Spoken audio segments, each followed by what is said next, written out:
अस्सलाम वालेकुम क्लास, एक और लेक्चर है डिस्क्रीट का, हैंड हो रहा है कोर्स। तो मैंने एडजेसेंसी मैट्रिक्स तक पढ़ा दिया था, इसके बाद स्लाइड शो करते हैं, आगे करते हैं। एडजेसेंसी मैट्रिक्स आपको याद होगा, नहीं तो आप पिछला लेक्चर देख लीजिएगा, रिव्यू कर लीजिएगा इसको। फिर आता है इंसिडेंस मैट्रिक्स। अगर एक मेरे पास ग्राफ है G which is comprised of vertex V and edges E respectively, the incidence matrix of G with respect to this listing of the vertices and edges is the n by m 0 1 matrix. Adjacency matrix में था n by n, यानी number of vertices multiply by number of vertices, यानी कि अगर 5 vertices हैं तो 5 by 5 का matrix बनेगा। लेकिन यहाँ पे मैट्रिक्स बनता है n by n का, where n is the number of vertices and m is the number of edges.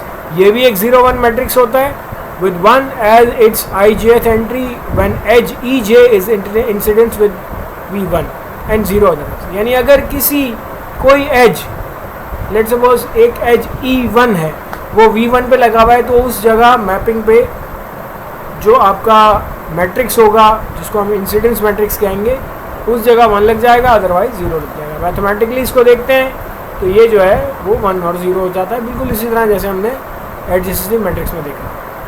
Example से देखेंगे तो अच्छी तरह समझ में आएगा। What is the incidence matrix M for the following graph G based on the order of vertices ABCD and edges 1 2 3 4 5 6। ये graph इन्होंने पहले से यहाँ पे एजेस को रीनेम कर दिया 1 2 3 4 5 6। हम किसी भी तरह इन एजेस को रीनेम कर सकते हैं। अगर आपको ऊपर वाली 1 अच्छी नहीं लग रही तो आप उसको 6 बना दें, ठीक है। लेकिन ऐसा नहीं कर सकते कि जो है ना, आपने एक दफ़ा सेट कर लिया तो सेट कर लिया, जैसे यहाँ पे इन्होंने सेट कर लिया तो सेट हो। आगे जी सॉल्यूशन क्या है कि एक भाई एक मैट्रिक्स है, अब नंबर ऑफ वर्टिसेस क्या है, 4 है, और नंबर ऑफ एजेस जो हैं वो 6 हैं, तो 4 बाई 6 का बनेगा। 4 बाई 6 का मतलब ये होता है कि 4 उसमें रॉज है और 6 उसमें कॉलम है। आप देख सकते हैं 4 बाई 6 का एक मैट्रिक्स बनाना, और इसका ऑर्डर क्या होगा ABCD, यानी अगर हम रॉस की बात करें तो ABCD,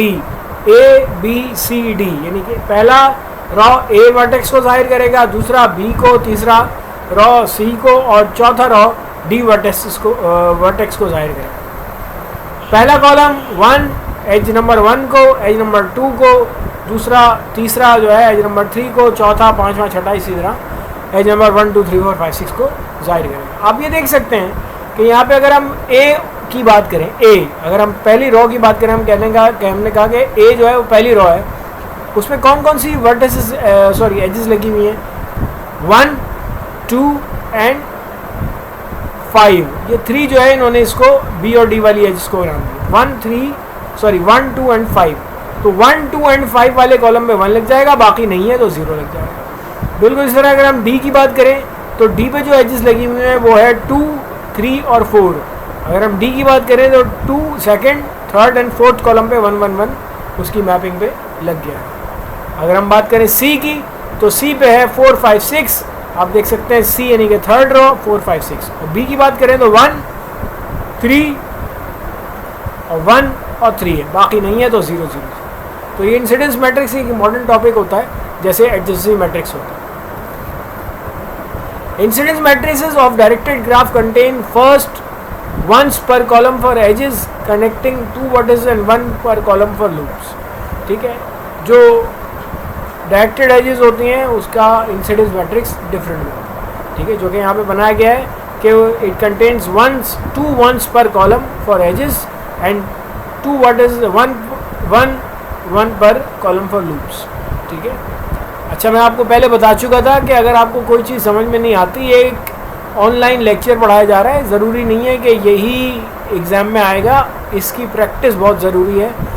डिस्क्रीट मैथमेटिक्स में अगर आपने प्रैक्टिस नहीं की तो आप में और उस लड़के में, स्टूडेंट में कोई फ़र्क नहीं है जो नहीं पढ़ रहा, ठीक है। तो यू हैव टू, मतलब ये नहीं है कि जी जो मेरा ईमान है सारा इस बुक पे सर ने पढ़ा दिया तो सही है, ठीक है, सर पढ़ा रहे हैं वो भी सही है, लेकिन आपको जो है ना बुक की एक्सरसाइज भी खोल के देखनी चाहिए। It is not possible for us, it is not possible for any teacher कि वो बुक के 25-30 सवाल जो है अभी यहाँ बैठ के करा दें।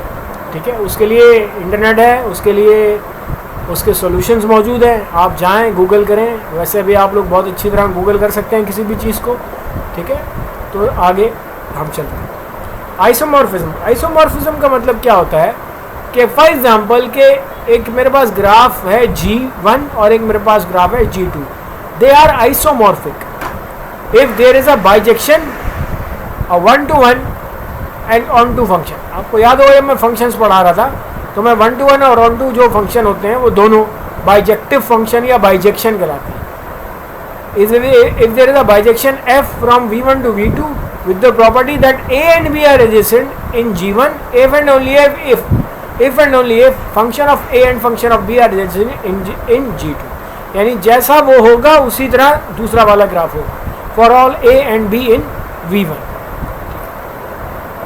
Such a function is called isomorphic या isomorphism.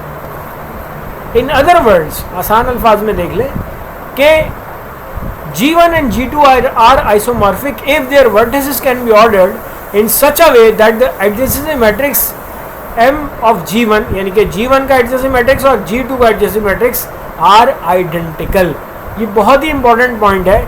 बहुत सारे स्टूडेंट आइसोमॉर्फिज्म ऑफ ग्राफ्स में परेशान हो जाते हैं, तो उनके लिए एक चोर दरवाज़ा है, वो ये कि ये आप देख लें, उसका एडजेसेंसी मैट्रिक्स निकाल के देख लें। अच्छा, ज़रूरी नहीं है कि वो सेम बिल्कुल आएगा, उसकी रॉस जो है ना वो, तो ये जो मैट्रिसेस हैं उनकी जो रॉस हैं उनकी ऑर्डरिंग देखिएगा कि चारों या पांचों जितनी भी रॉस होंगी एडजेसेंसी मैट्रिक्स की, उनकी ऑर्डरिंग सेम होनी चाहिए, ठीक है। ये एक चोर दरवाज़ा मैं आपको बता रहा हूँ, ठीक है, जो बहुत स्टूडेंट को नहीं पता होता, वो जो क्लास नहीं लेते उनको पता ही नहीं होता। This is a trick. अच्छा, from a visual stand point G1 and G2 are isomorphic if they can be arrange in such a way that their displays are identical without changing adjacency, यानी अगर उसका display identical होगा तो उसको isomorphic या isomorphism वहाँ पे होगा। Unfortunately two simple graph with each with n vertices there are n possible isomorphism, यानी कि कितनी तरह के आइसोमॉर्फिज्म हो सकते हैं, n फैक्टोरियल पॉसिबल, यानी कि आप सोच नहीं सकते इतने, that have to be checked, that we have to check in order to show that these graphs are isomorphic. अब ये एक लेंदी का है, तो आसान सा काम, लेकिन बहुत लेंदी। However, showing that two graphs are not isomorphic can be easy. अगर हम ये पता लगने लग जाएं बजाय कि आइसोमॉर्फिज्म प्रूव करने के कि वो आइसोमॉर्फिक नहीं है, ठीक है, अगर वो आइसोमॉर्फिक प्रूव मतलब उसका नॉट नहीं प्रूव होता, इसका मतलब आइसोमॉर्फिक हो जाएगा, ठीक है। उसके लिए क्या है, उसके लिए ये है, for this purpose we can check invariants. Invariants क्या है? That is properties that two isomorphic graphs must both have. For example, they must have the same number of vertices. Isomorphic के होने के लिए क्या जरूरी है, ठीक है, same number of vertices, same number of edges and same degree of vertices. यानी अगर फॉर एग्जांपल कि अगर कोई ग्राफ है जिसकी में डिग्री 1 है और दूसरे में नहीं आ रही, तो हम कह देंगे भाई ग्राफ आइसोमॉर्फिक नहीं है, ठीक है। तो ये ना ही चेक करना ज़्यादा आसान है बजाय चेक यस आइसोमॉर्फिक के चेक करना। तो यहाँ पे आखिर में क्या कहता है, note that two graphs that differ in any of these invariants are not isomorphic. वही वाली बात कि जो दो ग्राफ की बात करूँ कि जो इनमें डिफर करते हैं वो आइसोमॉर्फिक नहीं होते, बट यहाँ पे गौर तलब बात यह है, but two graphs that match in all of them are not necessarily isomorphic, ठीक है। जितना आसान नॉट आइसोमॉर्फिक प्रूव करना है उतना ही मुश्किल आइसोमॉर्फिक प्रूव करना है। कि अगर ये तीनों चीज़ें मिल जाती हैं, तीनों इनवेरिएंट्स मिल जाते हैं मुझे, तब मैं जाऊँगा, मैं ठक से नहीं कह सकता कि जी मैं आइसोमॉर्फिक है, नहीं, आर नॉट नेसेसरी। फिर मुझे जाना पड़ेगा वो वापस से बाइजेक्शन या बाइजेक्टिव फंक्शन की। Example 1, are the following two graphs isomorphic? दिखने से तो लग रहा है, ठीक है, लेकिन हमें ये देखना पड़ेगा कि उनकी डिग्री, ये सब चीज़ें देखनी पड़ेगी। अगर हम इनकी डिग्रीज देखें, नंबर ऑफ एजेस देखें, तो वो सब सेम आती हैं, ठीक है। और तमाम वर्टेक्स की डिग्री, फॉर एग्जाम्पल अगर मेरे पास एक ऐसी वर्टेक्स है जिसकी डिग्री 3 है, 1 2 3, 1 2 3,